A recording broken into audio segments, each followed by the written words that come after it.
ભારત સરકારના જળ શક્તિ મંત્રાલય દ્વારા સમગ્ર દેશમાં જળ જીવન મિશન અંતર્ગત નલ સે જલ યોજના કાર્યરત કરવામાં આવી છે, જેમાં નવસારી જિલ્લામાં વર્ષ 2022 દરમિયાન કામગીરી પૂર્ણ થઈ હતી.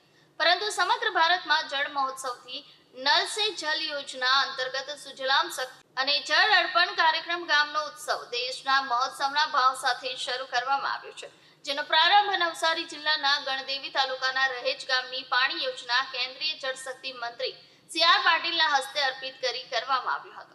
આજે વિશ્વ મહિલા દિવસથી લઈને 22 માર્ચ વિશ્વ જળ દિવસ સુધી ચાલનારા આ મહોત્સવમાં સમગ્ર દેશમાં જળ સંચય સાથે જળને બચાવવા માટેની જાગૃતિ ફેલાવવા માટેના અનેકવિધ કાર્યક્રમો થશે. રાજ્યના પાણી પુરવઠા મંત્રી ઈશ્વર પટેલ તેમજ આદિજાતિ મંત્રી નરેશ પટેલ ખાસ ઉપસ્થિત રહ્યા હતા. ઉપસ્થિત મહિલાઓને કેન્દ્રીય જળ શક્તિ મંત્રી સી.આર. પાટીલે પાણી બચાવવા મુદ્દે તેમજ પાણીના સંચય માટે માર્ગદર્શન આપ્યું હતું. ખાસ કરીને ભારતમાં ઉપલબ્ધ પાણીમાંથી 83% પાણી ખેડૂતો ખેતીમાં વાપરે છે, પરંતુ ખેડૂતો વર્ષમાં એક જ પાક લઈ શકે છે. ત્યારે સિંચાઈના પાણી માટે વ્યવસ્થિત આયોજન કરવા જળ શક્તિ મંત્રાલય પાયલોટ પ્રોજેક્ટ ઉપર કામગીરી કરી રહ્યું છે, જેમાં 16,000 કરોડ રૂપિયાના ખર્ચે 22 રાજ્યોમાં 4 થી 5,000 હેક્ટર જમીનમાં પાણીના સોર્સ ઊભા કરી ખેડૂતોના ખેતર સુધી પાણી લઈ જવાનું આયોજન છે, જેથી ખેડૂતો વર્ષમાં 2 થી 3 પાકો લઈ શકશે. આમાં સફળતા મળતા જ સમગ્ર દેશમાં આ યોજના લાગુ કરવામાં આવશે. સાથે જ નવસારી જિલ્લામાં કોતર અને ઊંડી કરી એમાં પાણીનો યોગ્ય નિકાલ સાથે જમીનમાં પાણી ઉતરે એવી વ્યવસ્થા ઊભી કરવાના કામો ચાલી રહ્યા છે, જેના થકી ગણદેવી વિસ્તારમાં પૂરની સ્થિતિ ટળશે અને ખારા પાણીને પણ મીઠું કરવામાં સફળતા મળશે. આશા કેન્દ્રીય જળશક્તિ મંત્રીએ વ્યક્ત કરી હતી. આ અવસરે ગણદેવી તાલુકાના 4 ગામડાઓમાં પાણી યોજનાનું સંચાલન 70% થી વધુ મહિલાઓ કરે છે, જેથી એ પાણીની સમિતિની મહિલાઓ, પંપ ઓપરેટર તેમજ વિવિધ યોજનાની લાભાર્થી મહિલાઓને જળશક્તિ મંત્રી સી.આર. પાટીલ તેમજ અન્ય મહાનુભાવોના હસ્તે સન્માનિત કરવામાં આવી હતી. આ અવસરે ઉપસ્થિત સૌએ પાણીનો બચાવ કરવા સાથે તેને સંચિત કરવા માટે પ્રતિજ્ઞા પણ લીધી હતી. બોલો. નમસ્કાર. 8મી માર્ચથી 22મી માર્ચ સુધી જળ શક્તિ મંત્રાલય તરફથી જલોત્સવના કાર્યક્રમનું આયોજન કરવામાં આવ્યું છે. એની શરૂઆત આજે ગણદેવી વિધાનસભામાંથી રહેજ ગામમાંથી શરૂ કરવામાં આવી છે અને આજે મહિલા દિન નિમિત્તે પણ ખૂબ મોટી સંખ્યામાં જે મહિલાઓ પણ એકત્રિત હતી, એમને મહિલા દિનની શુભેચ્છા સાથે જળ સંચય માટે આપણે શું કરવું જોઈએ, જળની બચત માટે શું કરવું જોઈએ, રેન વોટર હાર્વેસ્ટિંગ માટેની અલગ અલગ ડિઝાઇનો માટેની સમજ પણ બહેનોને આપી, પાણીનો દુરુપયોગ અટકે એના માટેની પણ વાત એમની સાથે કરી.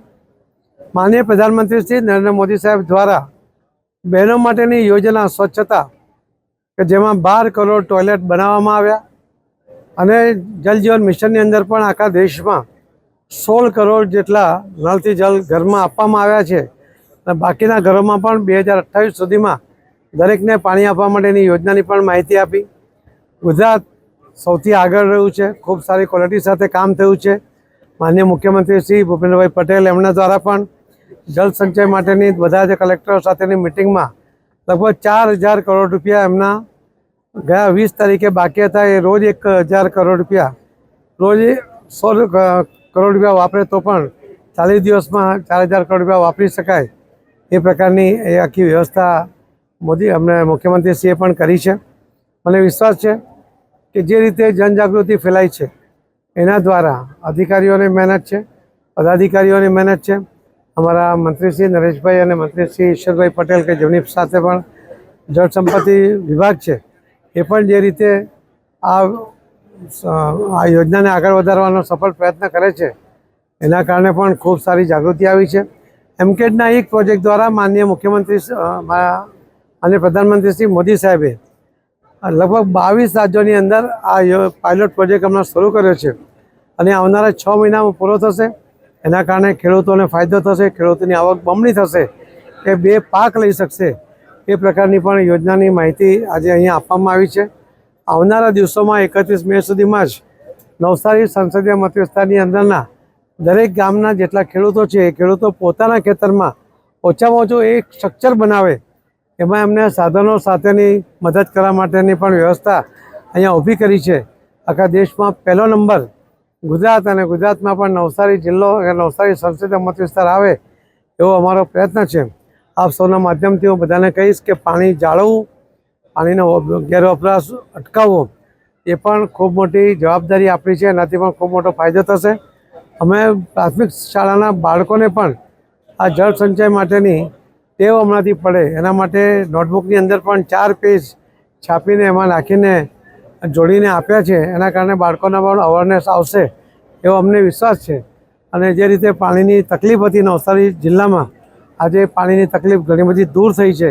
આવનારા દિવસોમાં જે પણ બાકી છે એ પણ દૂર થશે એવો અમને વિશ્વાસ છે. ધન્યવાદ.